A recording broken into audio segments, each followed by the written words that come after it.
This is Otaku Station, broadcasting our analysis of the 10th episode of the classic anime series Anne of Green. I always forget how fantastical this opening is. Yeah. And when you watch things that are more modern, you don't really get a whole lot of this. It's more along the lines of here's your character introduction kind of thing going on. Mm-hmm. And you get a little, snippet of something, some type of action. Here we get this long, drawn out, wonderful thing of going through the season is Anne riding the horse and her imagination and all that. And, it's just a story like on its own. Almost. Yeah, 100%. It's interesting too because it's not trying to do a lot. Right. A lot of opening credits. It's like here's every character. Here's all these things going on. This is just Anne on a horse and kind of getting you into the mood of the show. And actually, we might as well mention this because it's been a few episodes. One of the things that makes Anne stand out is the fact that the music was composed by somebody who is a composer of pop music. So this does have a more contemporary feel, and I think that helps the show in a sense where it's not trying to have a typical anime vibe per se. It's trying to be music that's appealing to the ear. Interesting framing here on this first shot. Having Bonnie kind of fill up the left third entirety of the image. Bonnie represents what in this show do we think? Like friendship? Kindness? I forget. Nurturing. There we go. Because Bonnie is now bigger and Anne's getting some nurturing going on, and she is beginning to blossom. Very there we so. go. I like that. Makes sense. Also, all the detail on Bonnie, my goodness. Yeah. Wow. Yeah, it kind of is an interesting comparison to the detail on Matthew, right? Yeah. Like, wow, you really worked that flower, and poor Matthew. Also note, no dialogue. Very quiet. Everyone's very subdued right now. Like the way she's staring at, at Camilla. her and Camilla and like breaking bread, like going, I'm trying so hard to be quiet. So hard. Look, I'm being good. What did Marilla just say? Yeah. You have dishes to do, so eat up. Yeah. What does Anne do? Immediately start talking. Yeah. I love that. Yeah. So she starts thinking about things. As She's soon as wandering Marilla away. Marilla says Anne, and we immediately jump back to reality. That's great. Yeah. Because they had to swap out that background, to make that work. Notice that Marilla's changed her tune there, right? She's not threatening to cancel the appointment. So, not that was an empty threat, but it's, she's not too worried. And Marilla is reminding Anne of things Anne may be forgetting, which is very nice of her. It's quite a shift for Marilla. I'm sorry, I didn't mean to say Camilla. My bad. But quite, we get to see such lovely development. Bonnie is not the only thing blooming in this. Yeah. Matthew, he already has. The minute he got in the carriage with Anne from the train station, he already was in her orbit. Mm-hmm. But Marilla really has gone through a really wonderful character development, and to do something like that, to not just early on, she would have canceled with Diana. Absolutely. She was like, no, this is silly. You're doing silly things. Mm-hmm. But no, she makes kind of a veiled threat and then backs it up with, you're going to be late. Don't you want to go look for something? It's like, wow, go character development, Marilla. Go girl. Yeah, 100%. Also, I appreciate the visual staging here of seeing both Green Gables and Diana's house in the distance. So kind of letting the audience establish, that's where we're going next. I would imagine helps you have a perspective from Anne. What are the woods like? She asks what Diana's forest is like, or whatever the forest. It literally is their shared forest. It's it's Anne sort of thinking it's a more magical kind of thing by her personality. then this shot, which establishes the reality, it's just a copse of woods between two houses. It's not necessarily a magical land. Yeah. Not the 100-acre woods, exactly. Yeah. No bridge to Terabithia. Yeah, thankfully. And then we, visually move to the house, and we come down to see Diana. And again, this is good visual storytelling. For younger audiences who aren't sure what's going on, we have this connection. Also, I gotta say, I don't know if this is intentional or not, but yellow house, yellow dress, which helps, again, younger audience to go, oh, this is Diana's house. I love how Minnie May here looks entirely like a Peanuts character. Yeah. Yes. Just with the whole, I don't know, design. That was a really cool shot. Which one? That down through the door, down inside. That's a really cool. That's a great call out. Yeah, and it's animated down there, not up here or anything like that. And there's no like darkness or the thing's open, so we're going to go down there. We're actually seeing it. Like this is like a photograph almost. Yeah. Also establishing a bit about a part of architecture modern kids wouldn't be familiar with. Storm, a basement kind of stuff. Also, I love the fact that the basement isn't made to look scary. Right. We've seen Evil Dead enough. That these sorts of shots, are scary. But no, this is just the basement, and so we're just looking down and seeing, to your point, Steve, just that bit of Anne's skirt tells us what we're looking at.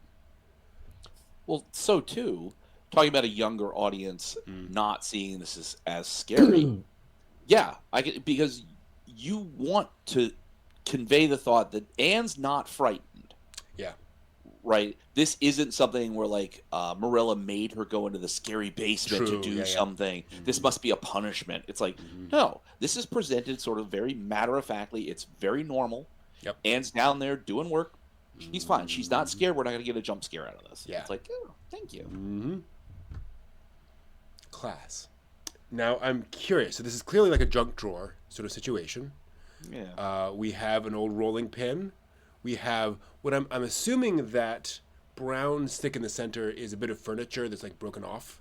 So it's like a strut, something like from a piece of furniture. And then just general pieces of, I see some pots and pans on the left. Horseshoe. Shoes. Yeah, horseshoes. And so, yeah, all stuff that you would expect to be just kind of random stuff. Let's call out all the firewood on the left side of that. Yeah. Because that's how much you need to get through the winter. I want to call out, I don't think Anne means anything by this, but she says goodbye to Snow Queen, but not to Marilla. Yeah. Which is a little bit of a thing. And again, Bonnie. Yeah, true. Highlighted right here in the one quarter, though. This is about a quarter of the screen, I'd say. Yeah. Yeah, some growth. I'm seeing a little. Yeah, I'm seeing a little bit of early Totoro in this when the girls arrive and they go down to the stream and look at the water coming past. I wonder if there's maybe a little bit of an influence there. But yeah, and then the Kappa attacked.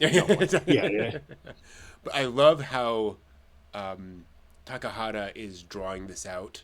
How we see her looking down the path, which Diana is not coming down, and making us wonder, is something delaying Diana or not? And does it feel like the background we were talking about the storm cellar or the cellar being light, bright? It's a working space. It's not frightening. This background beyond the trees is dark, and it gives me the sense it's anxiety. Okay. Yeah, interesting.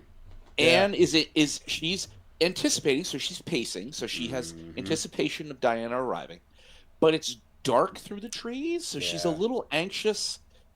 Presumably, the visual message is she's a little anxious. Diana might not come.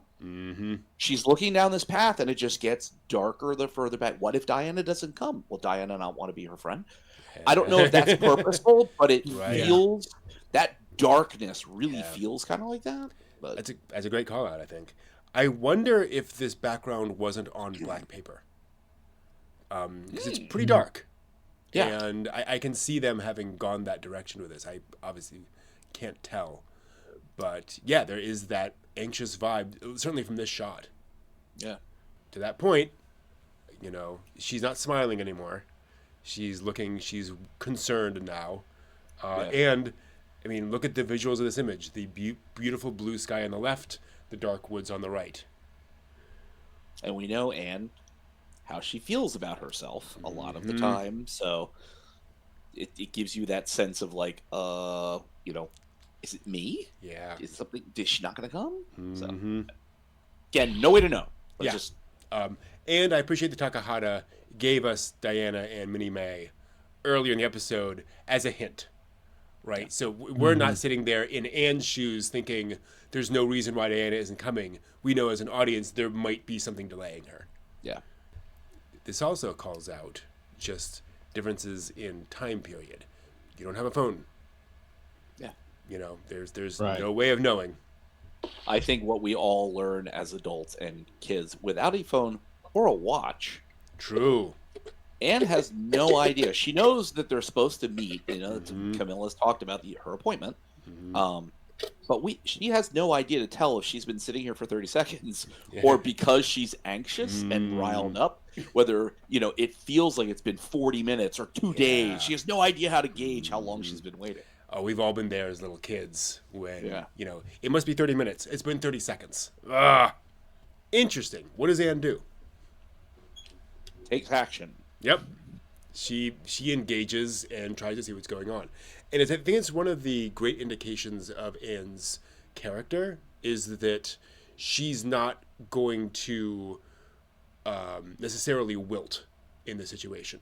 Her instinct is to say, well, let me ask and find out.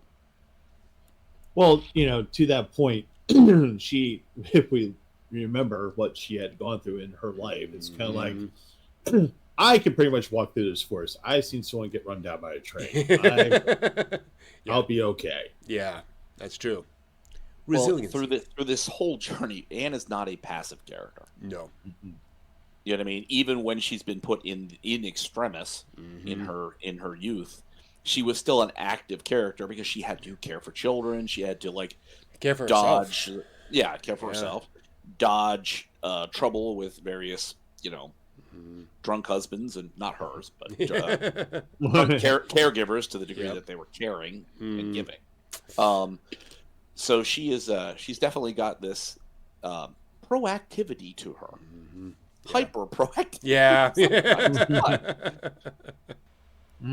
Again, note Anne's reaction. As soon as Diana gives her the signal, Anne immediately, A, figures out what's going on, B, plays along, which means Anne is prioritizing appropriately, right? Yep. She realizes, okay, Diana still cares about me.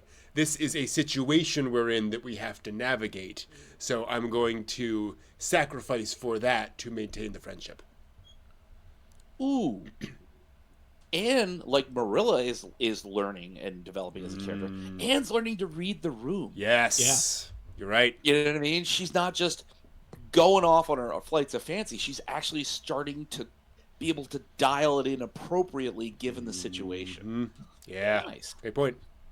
Minnie May reminds me of Ponyo. Ah, yeah. A little bit, Kind of a little Good chippy, call. chunky little kid. That's interesting.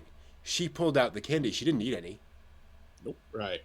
It's a reminder, because when she got the candy, she said she'd give half of them to Diana. So it's a reminder of her friendship. Diana's out of breath. Yeah. Despite just running across her yard. That's kind of interesting.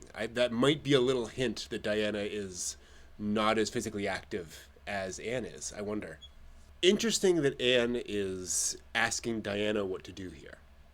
Yeah. In the sense, and I mean, from a social sense, it's proper, right? It's your sister, right. It's your situation. But speaking to our earlier thoughts of Anne being so proactive, there is an element here of Anne, again, reading the room and being, I'm not going to say, well, let's just go, or let's just, we should play with her, whatever. She's, understanding that this is Diana's bailiwick. So I was kind of wondering if how long it was going to take for Anne to kind of go, "What do you want to do?" And then just kind of her in her own way going, "I have handled so many kids. This is nothing." All right. Exactly. Yep. Yeah. Don't worry, I'm good with children. Yeah. There we are. Let's also call out the strength of this friendship, where Anne says, "Don't worry, let's just bring her in. It's better to have her involved as long as we can be together." And then Diana's reaction is interest in Anne. Yeah. Yeah. And that connection to her, oh, that's very interesting, I want to know more, is a wonderfully friendly thing to do. It makes. Is there? I'm either remembering forward of this or remembering backward, but is there another point where Anne is party to two adults walking and talking like this? Because it feels like it's a mirror image of another conversation that happened that Anne was around. And I know it wasn't taking her back to the orphanage. And I think it was somebody walking and talking with Marilla. Okay. But it's like, this feels like the physicality of the two girls is mirroring a more adult conversation where it's those stepping forwards, talking alongside, holding something and addressing each other while going to a destination. And that's the terrible part about memory. It's long enough seen this show. But it strikes me as it mirrors a talking, rolling conversation that Anne has been witness to. Okay, interesting. And I just can't place it. So my apologies. Yeah. Well, and to that point, let's call out how this is Anne and Diana being mature. Yeah. Right? They're not just saying, well, who cares about the little kid? Let's just go out and have fun. They're taking responsibility for her. And it is a it's not a silly conversation. True. Right. You know what I mean? It addresses a mature topic that she's cared for 3 sets of twins. I've never heard of anyone to have 3 sets of twins. It is a very lackluster, given Anne's flights of fancy. It's a very lackluster conversation. It delivers information. It's a serious topic. She's reassuring her friend that we can do this. This is fine. It's like, wow. Yeah. Good point. She's not saying, we'll take her to the underwater kingdom, and we'll let her see all the things, right? It's just like, no, we'll just take care of, we'll bring her along. It'll be fine. Yeah. Remarkably grounded for Anne. Yes, grounded, exactly. Well, and to that point, I wonder if what's been happening up to this point has been pulling her to ground, if you will, where it's a crisis by child standards, right? Your friend isn't showing up, what's going on? And now, okay, well, let's deal with it so we can actually have some fun here. Ooh, and to that point, we see that grounding from Marilla in the kitchen. Oh, true. Yeah. And that grounding holds her all the way through the bridge. Because Anne is by herself at the bridge. All the other things, the anxiety, looking down to the dark forest. Anne does not break into wild flight of fancy. Right. He looks in the river. That stick coming down isn't, oh, that's the Fairy King's boat floating down to greet me. Yeah. Very grounded. Like, ooh. Yeah. Even further, when she brings up the china and talks to Matthew, it's all practical. Yeah. She's not talking about what she's going to do with it, etc. Can I have this sack? Yes. Great. Moving on. Interesting. Yeah. But again, notice the interaction between adults and children here. The mother doesn't say, where are you going? What's going on? Presumably she's been, notified of what Diana's about to do. But she sees Minnie going off with them, and she's like, so you're not going off with me? What's going on? Not accusatory, but just, what's the plan here? The girls kind of wait on her. They have this very mature conversation back and forth. Here's what the consequences are. If you go, here's, sweeten the deal a little bit. Might get a present. Who knows? And then they go on. But it's this, the mother is trusting the girls with that responsibility, whatever happens, which I appreciate. Speaks to the time as well. I mean, this is not something that would happen today. No. Right. You know, Yeah, sadly. oh, we're gonna play by the stream. We're two under 12 girls with a young girl that's maybe 4 years old, and we're gonna play by a stream. And I have a sack. Yep. No, we're not doing that. But the sack has broken pottery in it. It'll be fine. Fine. We'll fill her pockets full of stones while she plays by the stream to make sure she's weighted down to the shore. No. More likely they'd be inside playing Wii fishing by a Right, exactly. Right. Like, oh, this is great. But again, to your guys' point, I wonder how much this is pointing out how to maturely handle situations.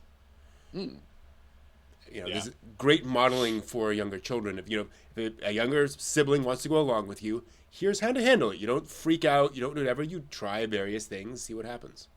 Yeah, you don't scream at them. You don't tell them to go away. You just you try and negotiate to the best you can. Yeah. 2 butterflies, 2 people. Yeah. Notice the brightness in the forest now? Good point. Yeah. Mm-hmm. And of course, the next scene will be just pitch black. Like, oh. I also appreciate, who knows.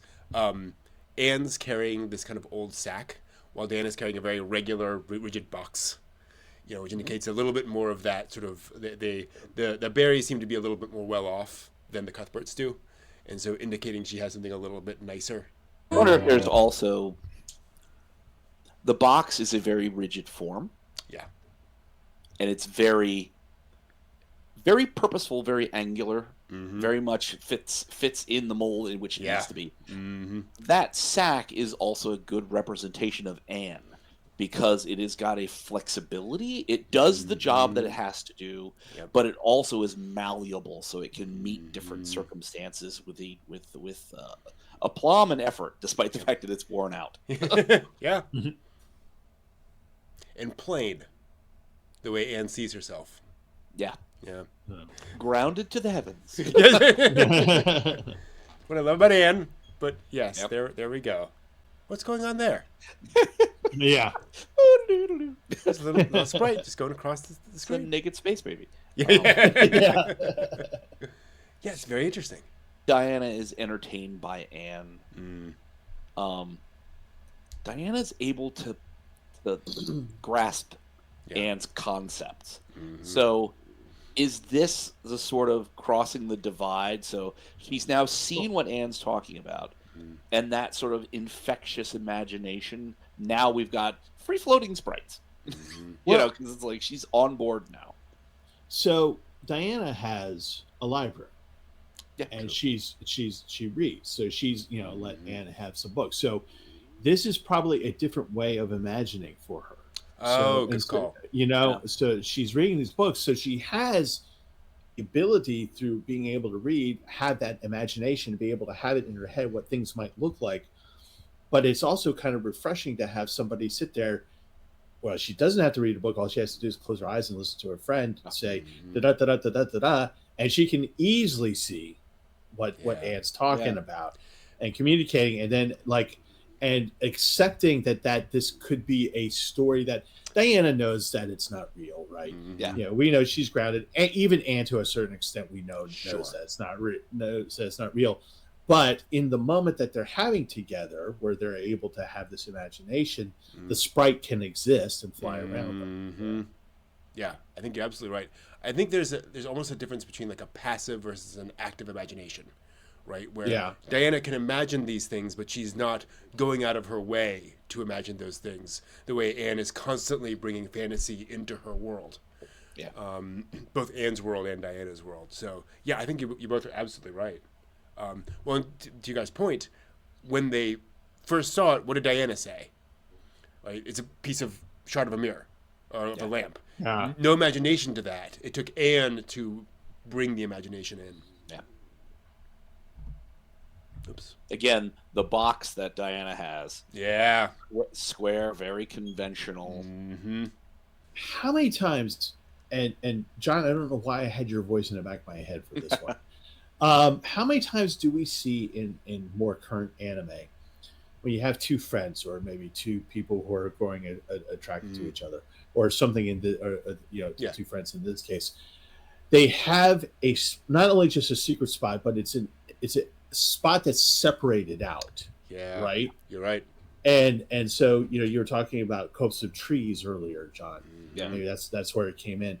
But here's this spot that Diana knows about, and it's just like as you get, it's their house, right? It's their place, of like a roof, and it's this just different place from the rest of the forest. So these are I forget the name of the type of trees these are. Birch. Birch, yeah. We don't see birch walking out of the forest. We see this, and it's in the middle of the field. So this is a special place. Yeah. To that point, this does go back to kind of Celtic ideas of fairy rings and things like that. Like if you wanted to connect it with magical things, this would be a very fey kind of environment. Yeah. Well, I don't know to the degree that it's universal necessarily, but the habit of many children of finding special places in woods or in wild places to have a fort or a house. Sure. And that is a space wherein you exercise the control that you have in almost no other aspect of your life. Yeah. So, yeah. Yep. That feels kind of like, this is Diana's space, and she's inviting Anne in, and Anne's going to bring more than book imagination. Anne's going to bring some very active imagination into this private space that Diana has. Yeah. And actually, this very well could be, just as we were talking, one of you was talking about Totoro earlier. Totoro, the two girls find him in a place, and it's like a little maze. Yeah. Yep. A little maze that they have to go through. So they have to go through the forest. And so this might be a precursor of that. I don't know. But it's that magical realm where Diana could probably have peaceful things going on here, but she's bringing Anne into, to your point, John, just like, I need the sprites. Bring the sprites. Bring me the sprites, Well, we aren't told here how much Diana has used this place, whether she's just aware of it or not. But you'll notice there's no decoration, right? She's not claimed this as her own in terms of setting it up. So she may have come out here with a book to, relax or whatever, to just spend some time or just look around. But this is not the, kids' fort that you think of, where you have all the stuff set up. So this is definitely Diana inviting Anne to more fully claim this space. Hey, my kid's fort was just the tent of a giant tree. It actually had rocks underneath it, so I didn't have to move things around for places to sit. Nice. Fortish. Yeah, totally. I mean, these days it's the school rooftop, right? Yeah. There you go. Also, just want to call out the wisdom of the angle of this shot. We know it's a ring, but seeing it from above, looking down, really establishes dimension and space for us very well. I just want to call out how hard this would have been on machines at the time to have two going this way, 2 layers going this way, 2 layers going that way, and synchronizing all of them up to move properly. Like, that's just, that's painful. Some camera hands were getting extra candy that night. Yeah. Yes, she was. Yeah. So to our earlier point, how could she be so focused?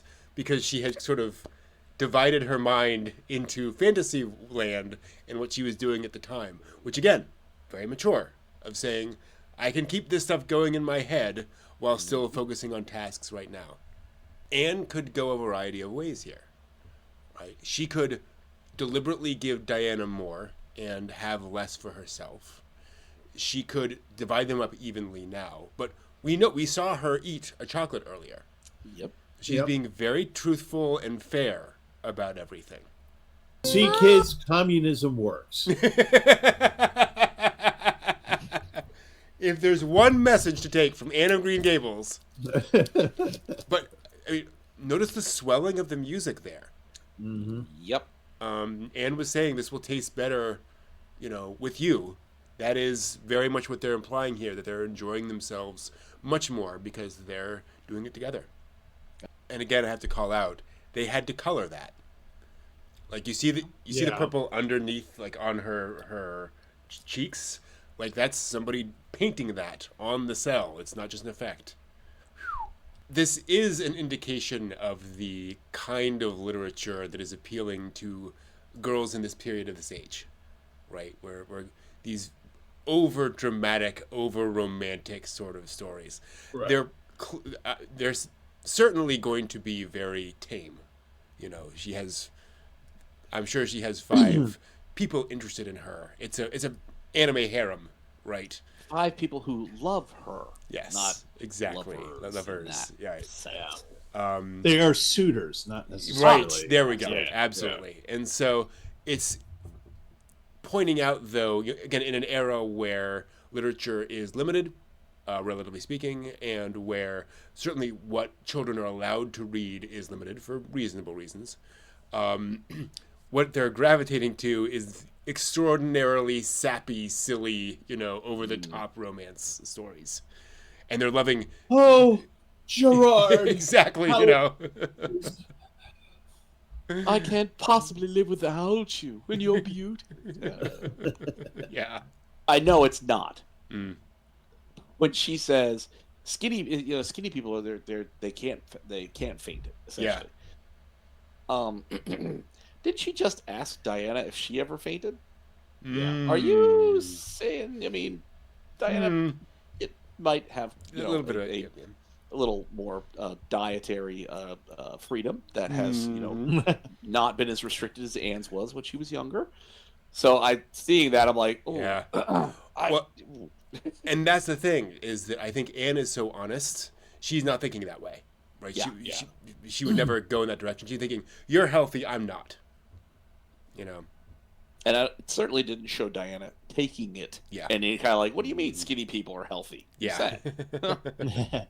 and I do want to call out that, Anne, if you do talk enough, quickly enough, and not take a breath, you're going to faint. The audio of all this. Oh, yeah.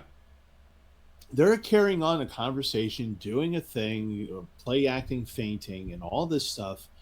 And you still have birds chirping in the background, not softly, but loudly. And you have all this going on. Now, you could totally not have that and just focus on these two, right? And just have that pure audio. So they're pulling out all the stops for these scenes here, I think. Just kind of showing magical nature, how you interact with that, joyous sounds. The birds chirping is usually associated with something happy. Yep. Birds don't. If birds are quiet, it's because they're hiding. Yeah. That kind of a thing. So I just I was just looking off to the side here, so I didn't see anything, but I could hear them talking and then heard the birds chirping. I'm like, even if you're not looking at it, you get what's going on. Yeah, you're absolutely right. They're not even layering in music to let us know this should be happy. They're making us focus on the words and the bird song to tell us what this scene is. I think you're absolutely right. She looks unhinged in that shot. I just want to say. We'll be friends forever. Exactly. To that earlier scene where Diana said it's just a broken piece of lamp, and had to kind of bring her into the fantasy. Now they're in sync.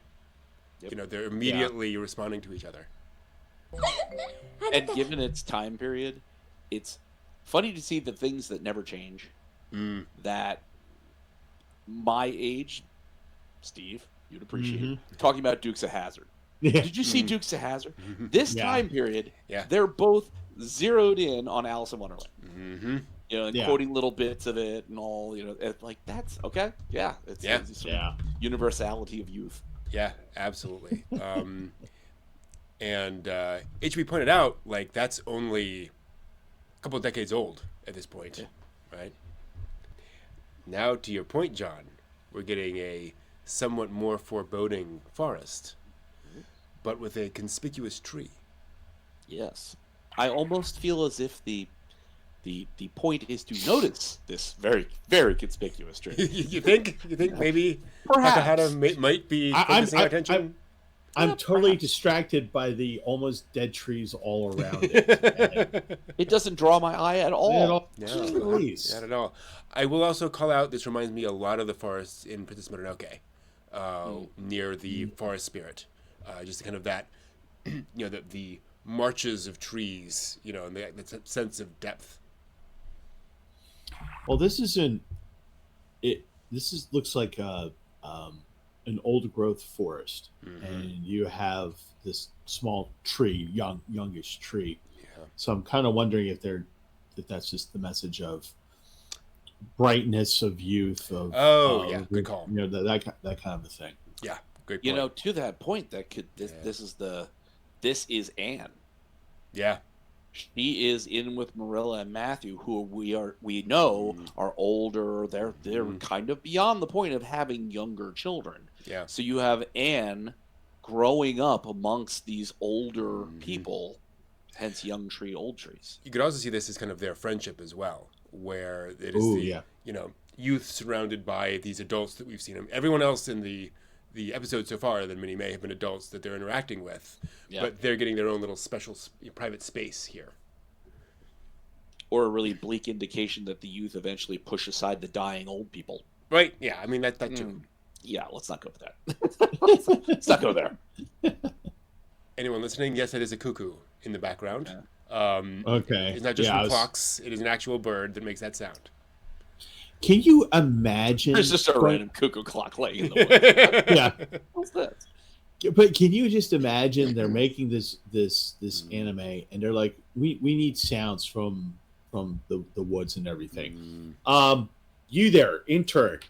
Here's a tape recorder that weighs 30 pounds because it's 1970, whatever, and a mic. Go out in the woods, get us some audio. Can you just imagine it? Gosh. Yeah. How else do you do it? Yeah. And again, they had to animate both halves of that. Which it feels like since we've seen the water moving already in some other shot, I have a feeling they're like, we just want to get the reflection. Let's stop it with the actual movement of the water and like ripples of it. Yeah, exactly. Yeah, no ripples, please. Thank you. Yeah, let's make we know what we're trying to get visually. We don't need to make this more complicated than it is. But like you'll notice, Anne's reflection has less detail than the regular detail. So that's not just flipping it; they're actually drawing it. Diana's is almost on. Almost, like her minimalist eyes, nose, mouth are slightly different in the reflection, coloration as well. Yeah, her mouth's a little smaller in the reflection, but otherwise very similar. So one of the things they're doing with soundscape here is we're hearing a lot of different kinds of birdsong. So, which implies a couple of things. One is that this is a very healthy forest. Also that that there's movement and change, which I think plays into kind of the themes of this episode. That these are two people coming together, and they're growing closer together. Just like all these birds are interacting, and this one scares off this one, and that one moves as a result of that one, etc. Anne reaches in, and I'm trying to figure out whether she's presented the facial expression they give her. Is a presentation of thinking of the name of this body of water, or does it feel like she reached to touch the imagination, and it's the dissonance between her imagination and the reality? So she reaches towards what she's imagining, and it's just a leaf. And you know what I mean? She because she's not reacting. She's not excited by it, you know what I mean? I got a different sense from this. I sense that she reached for the imagination. It faded because she didn't need the imagination anymore. Oh, okay. She has her friend with her now. So there is the episode where she goes to church. And what does she do? She wears flowers in her hat. True. In her hat, right? To just stand out. She's walking out in the graveyard and she sees what the flowers are actually for at the church and things like that. Yeah. So that was for me in watching this. That was kind of where the first time she's realizing that her imagination is sometimes needs to stop, slow down, dial it back a little bit, and just kind of know where she's at in the world. Yeah. And I think that this is one of those moments that she's having, to your point of just like, yes, now she has Diana here, and yes, they're having this wonderful imaginary fun-filled trip here. Yeah. But she understands, because part of it was that she saw something drop in the middle of the lake. Yeah. Right? And you see all the dead leaves inside the thing. Right. And when she puts it in there, it goes away. So she's recognizing plants, nature, death, that kind of thing. I know it's really kind of more complex than it probably was supposed to be. Yeah. But I think it's probably more along the lines of her just like going, things grow up, things die, things move, things go around. There is an appropriateness to certain things. Yeah. No, I definitely see that. I think there's a lot in that expression, right? Yeah. She's very contemplative. She's very pensive. There's a lot going through her head there. I think some of it is trying to name it, but I think there is absolutely an aspect of processing the implications of what she's seeing, of the processes of life, of nature, of all that. And I mean, it kind of speaks to Anne. It speaks to her appreciation for many things. Right. Where she can see different sides to things. I like the differentiation in pose here. Anne is a little more relaxed, a little more casual, while Diane is a little more formal, just to kind of get across that difference still. Anne just lets it all out. Yeah. Yeah. No filter. Thank goodness she followed up with, Terry thought it was pretty, because otherwise you just said, and I don't, think nobody wanted to talk to me. I feel bad about things. And Diana just said, well, it wasn't the hat. Right. It wasn't the hat. It was your face. It was your face, Anne.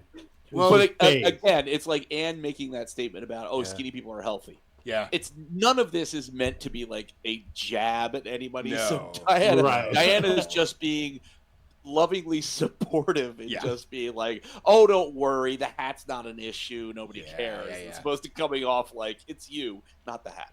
Well, to that point, the hat's fine, but you come on. I think they had to do some corrections on Anne's face. Look underneath her stage right eye, so her left eye, our right eye. There's like a smudge underneath her eye. Yes. I think somebody dragged something on there and they had to paint over it. Because there's a little paint mark there. I think that's somebody correcting her face. Well, all around the eye, there's like a sprite at the very top of her eyelash area. And a little bit on the inner part near her nose. Oh, yeah. Which goes away as soon as she blinks. So, I think that is literally just a paint mistake on the cell. Oh, that's interesting. There are a couple of them that they had to fix up. It should be pointed out a cultural difference here. You do not talk to people you have not been introduced to. And so that is a legit thing, that it's not just, you don't just go up and talk to people, especially if you're a kid. So. Now, is this part accurate to the book? Again, I don't think this scene is in the book. Okay, I was going to say, because certainly I'd imagine Japanese culture, that's just, you're not going to walk up rando kind of people. Yeah. Versus, I have no idea what 19th century Prince Edward Island would I think 19th century Prince Edward Island would have that view. You probably could walk up or not? No, you would not. You would not. You need to be introduced to somebody before you talk to them. Oh, like cards of introduction. Yeah. Kind of thing from the 19th century. Yeah. Yeah. So, like, somebody like me were to come in 19th century or Japan right now and go, hi, how you doing? They'll probably be like, oh God, sent to the asylum. To the asylum. No, but I can just only imagine if, like, parents were watching this for the first time with their kids and just watching it's the scene of Anne just like going, yeah, I had no friends, so I made them up, and now I have a friend in you, and isn't this wonderful? I can just see parents just going, oh God, don't cry in front of the kid. Don't cry. Yeah, exactly. Yeah. But I mean, there was like early on in the episode when she was sitting on the bridge and looking into the stream. I'm like going, please don't talk to your reflection. Please don't talk to your reflection. Yeah. Yep. Don't regress, please. Well, and to that point, you could argue the reason she is just saying so much to Diana is because she has, you know, black and white flipped. She has a friend now, and so she can confess everything to her friend. Yeah. There's no middle ground with Anne. Yeah. So there's arguably a little bit of negativity there in that thing. On the other hand, they've known each other for days. They clearly are close to each other. But yeah, Anne is definitely kind of an all or nothing kind of person, especially at this stage in her life. And I certainly think Anne has learned from Marilla that Marilla wasn't the person to say too many wild things to, because Marilla didn't respond in initially a supportive and like more understanding way. Diana, on the other hand, is like, wow, you're interesting. Oh, and she's, she's a sounding board that is supportive and responsive and is engaged with her in a way that Anne feels like she could just throw it open. Very true. Yeah. All right, that is episode 10 of Anne of Green Gables. We just spent 20 minutes watching two little girls play in a forest. That's all that was. Just the two of them hanging out in nature. And yet somehow it was just absolutely enchanting for me. It feels vaguely like a heroic journey. Because Anne has left. She's gone out to the maximum. So she's gone out to the field with the bee and the flowers. She has now unloaded this sort of packed baggage, made this connection, then through song sort of brought herself and her friend together on the journey home. Yeah. You know what I mean? So it's like you've had the grand adventure, you've done the thing, you've faced the inner demons, if you want to call it that. You've exercised them, you found your companionship, you found your way to come into society, and now you're returning home. Yeah, that's a great point. I think you're absolutely right. And it's like, that's beautiful. Good job. It really is. Yeah. Again, I have not been able to find a record of this scene in the book. The Idlewild is certainly a part of the book. They talk about going to the Idlewild and so forth, but this specific, explanation of them going there and setting up tea and all that kind of stuff appears to be anime specific. And I think they nailed it, because it feels like childhood. It feels like playing with your friend and putting things together. It's interesting too how they're not using toys. They're using cast-offs of normal things, because you don't, there's not the money or resources to make tons of toys for children at the time. So this is how you get things to play with. It's also very honest for its time in that there would be a midden somewhere on the farm. You know what I mean? There isn't a municipal trash service. There isn't somebody who comes by and takes things. So I'm sure that box that's in the basement actually would have other uses. You know what I mean? Like maybe some of the broken cups would be used for chicken seed or feed to spread around, or like other kinds of things. You don't just throw it away or throw it in the midden yet. Yep. Right. So this, when you think about the broader context of anime in the 70s, right? Yeah. Okay, so when you're thinking about that, what are we thinking about? We're thinking more colorized kind of giant robots. We're thinking more shonen. We're thinking, very exciting things. We're thinking of things that's... Shows airing the same time include Mobile Suit Gundam and Space Pirate Captain Harlock. Okay, so there you go. Yeah. So this is in the 70s. So you had these really big action-y shows. And then you go, well, you could look at it as one of two ways. One of them is a demographic shift of just saying, how do we get the little girls, right? Oh, that sounded horrible. How do we get little girls to watch? How do we attract the little girls? Not better. No, that's terrible. Terrible. How do we get them to love something? Oh God, no. We should just stop now. But so I'm sure a big part of it was that, right? So a big part of it was anime certainly working in terms of gathering viewers. So how do we do this?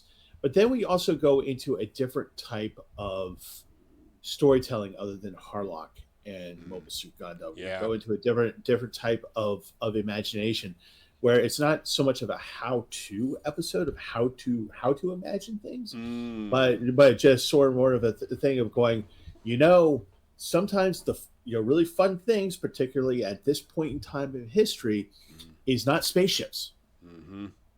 This is something that you as young women, little women, want to do, and almost, well, maybe it might be a how-to, where little women, this is how you play. This is how what we think you should play. This is where what is important to you. How do you look at things? And and so it contrasts very much different. Everything about this is rich, right? So we have all these visuals, particularly to me in this particular episode. Everything is very rich. We have all these trees. We have the forest. We're talking about darkness and light, and there's watercolor going on. Right. We have all the sounds coming in, like just this is like really It's like we're gonna spend the budget on sound on this episode, right? Yeah. And you have all this richness, whereas opposed to a more shonen thing, all you really need is something moving, thing going, right? And so here you have something that is completely different, and you have to combine that with the fact that in Japan, people bought into this book. Yeah. Before it was an anime, they bought heavy into this book. So when you have this animation, you have an entire generation taking the next generation, going, "This is what I was reading. Here you go." And it's just Takahara, and to a lesser extent Miyazaki, taking time to give you something. You want quality? Yeah. Here you go. Well, this reminds me of how the story that a mother came up to Miyazaki and said, "Oh, my children love your movies. They watch at least one of them every day." And he was horrified and said, "No, they should be out playing in the woods. They should be out playing in a creek every day. They shouldn't be watching my, maybe once a year watch my movies, but spend your time outside, kids." I feel like that is very much kind of the message of this episode is this is how to play outside. This is how awesome it is to enjoy nature and just play and have stuff.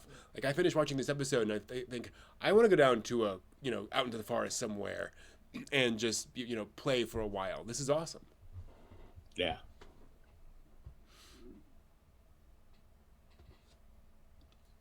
I want this as my backyard. I know. It's kind of crazy.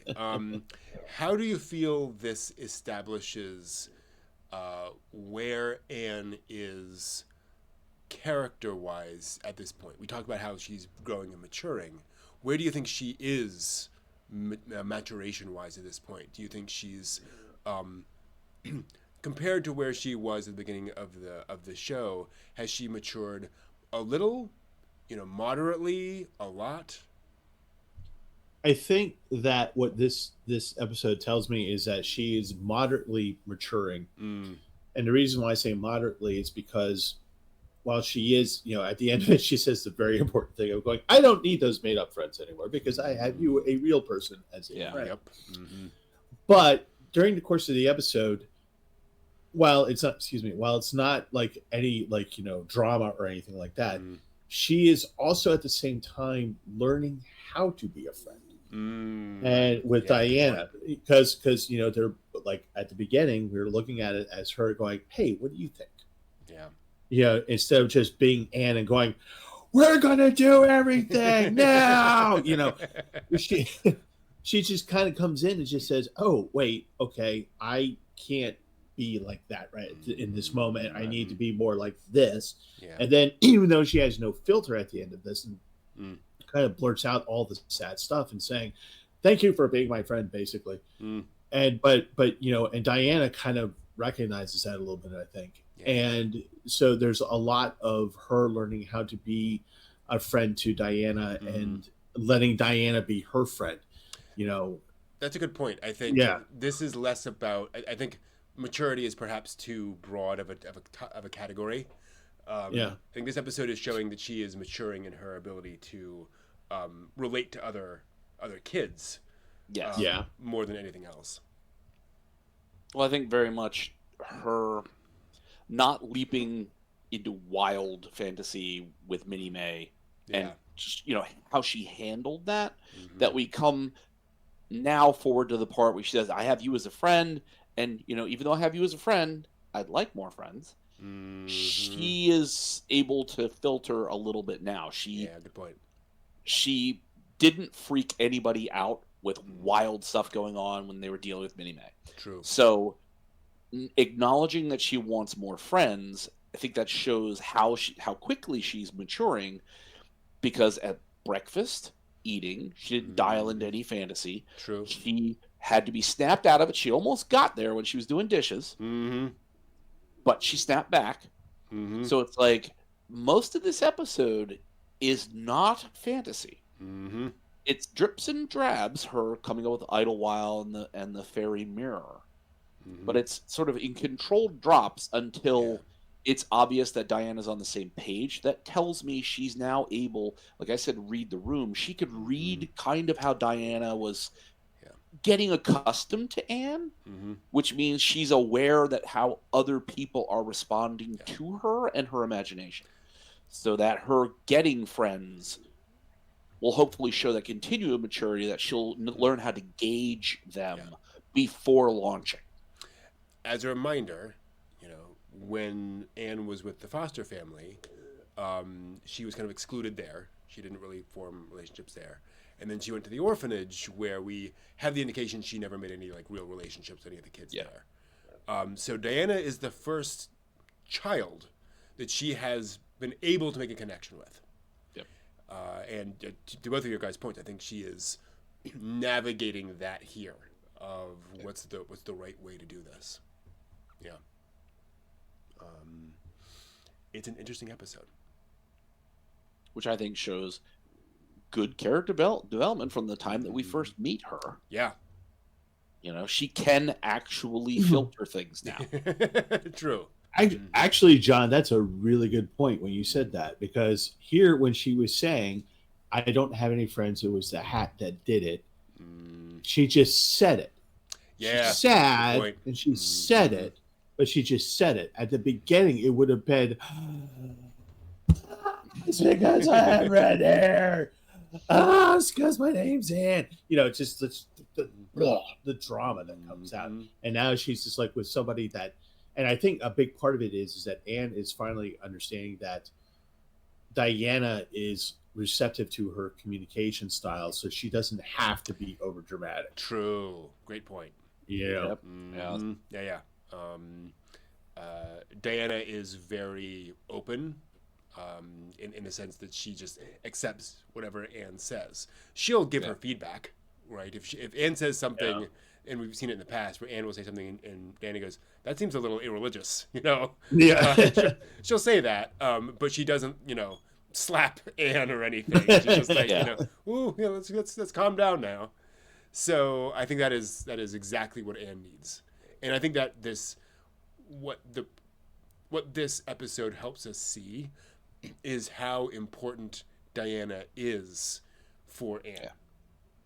That Marilla is useful for that structure that Anne needs, that direction.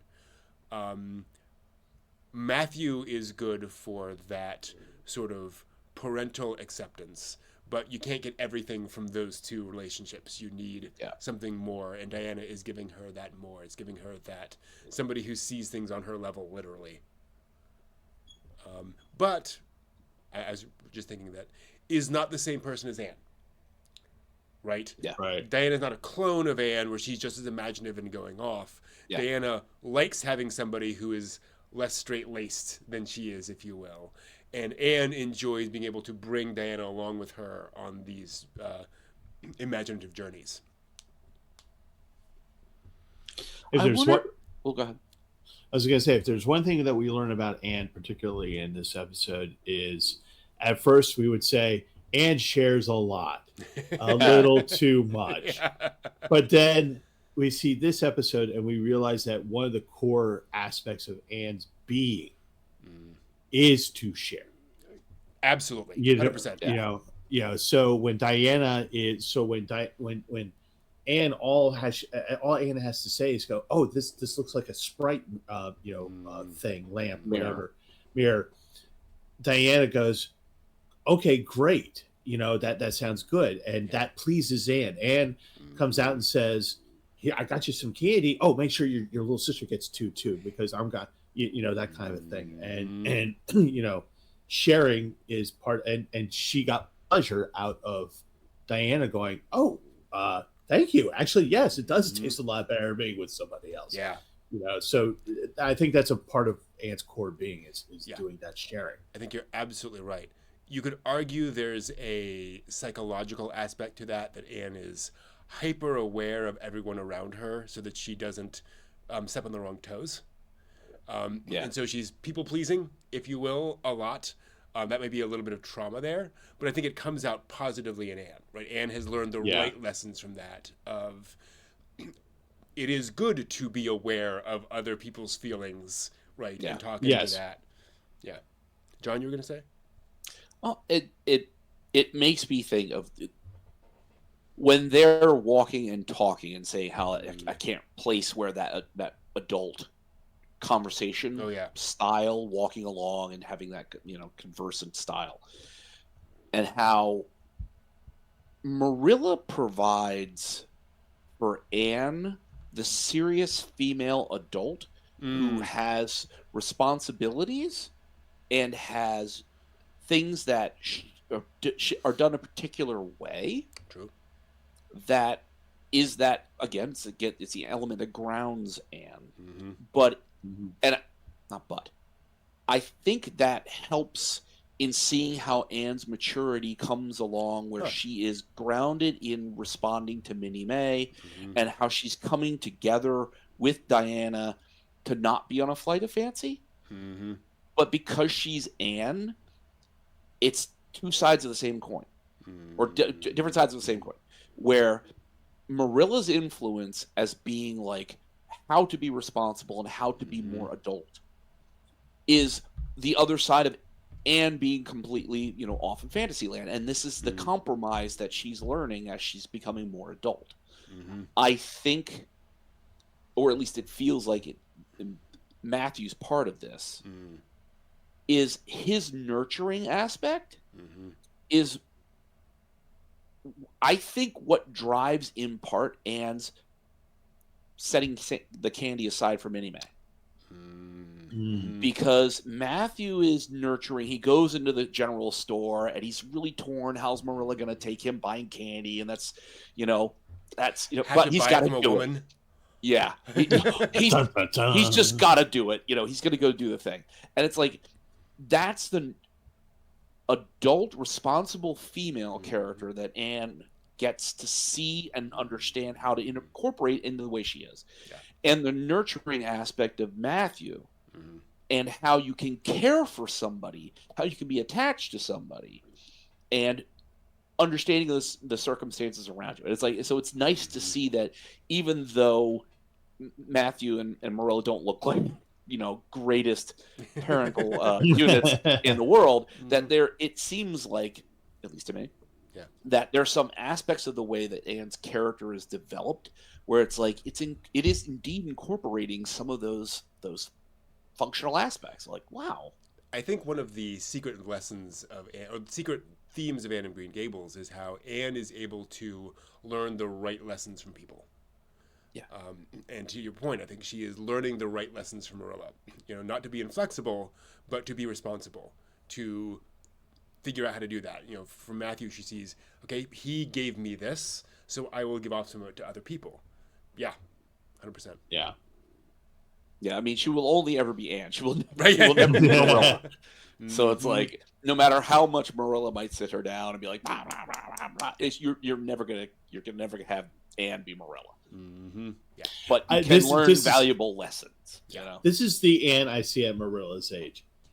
All right, kids, you need to divide up the candies because that's how the sprites do it. Yeah, so exactly. You won't get any Sprite bedtime stories unless you guys make sure those dishes are clean. Here we go. Yeah. So yeah, that's episode 10 of Anne of Green Gables. We will see what we see in episode 11. Woohoo! One thing I really appreciate about this episode is how it spends time with Anne and Diana, showing us their relationship. This is something that a lot of adaptations of Anne of Green Gables don't really have time to feature.